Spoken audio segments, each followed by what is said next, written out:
बुलेटिनच्या सुरुवातीला पाहूया राजकीय विश्वातून बातमी, कारण फडणवीसांच्या सागर बंगल्यावर भाजपच्या सर्व आमदारांची बैठक होणार आहे। आमदारांसोबत देवेंद्र फडणवीस अनौपचारिक गप्पा मारणार आहेत, तर सागरवरील बाप्पाच्या दर्शनासाठी आज भाजपचे सर्व आमदार येणार आहेत। विधानसभा निवडणुकीच्या दृष्टीने सर्व आमदारांसोबत फडणवीस हे चर्चा करणार आहेत।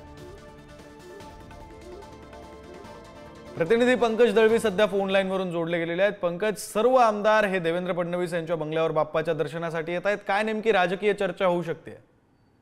विक्रांत, याला आपण एका शब्दात वर्णन करू शकतो की परमार्थातून राजकीय अर्थ हा निश्चितच महत्वाचा विषय असणार आहे। आज देवेंद्र फडणवीस यांच्या सागर देवस्थानी गणपती बाप्पा विराजमान झालेले आहेत, त्याच्या आगमनाप्रसंगी सगळी लोक भेटी देतात। आज संध्याकाळी सगळ्या भाजपचे आमदार एकत्र बोलवले, स्वाभाविक आहे सर्व आमदार एकत्र येणार, बाप्पाचं दर्शन घेणार आणि त्याच्यानंतर राजकीय चर्चा ही होणारच, कारण निवडणुकीचे वारे जे आहेत ते वाहत आहेत आणि असं असताना जर का आमदार इकडे आले तर चर्चा ही होणारच आहे। त्याच उद्देशानं देवेंद्र फडणवीस जरी सर्व आमदारांना इथे बोलवलेलं आहे, विषय राजकीय चर्चा विषयीचे काही विषय, त्याच्यानंतर जागा वाटपाचा विषय असेल, आमदारांच्या मनात का असतील, मनात कन्फ्युजन असते, त्या सगळ्या विषयावरती चर्चा जी आहे केली जाईल। आणि सगळ्यात महत्वाचं म्हणजे महायुतीतील कुठल्याही घटक पक्षातल्या व्यक्तीविषयी, सदस्याविषयी, मंत्र्याविषयी, नेत्याविषयी कुठलंही वक्तव्य करू नये, कामावरती लक्ष द्यावं आणि येणाऱ्या निवडणुकीच्या तयारीला लागावं,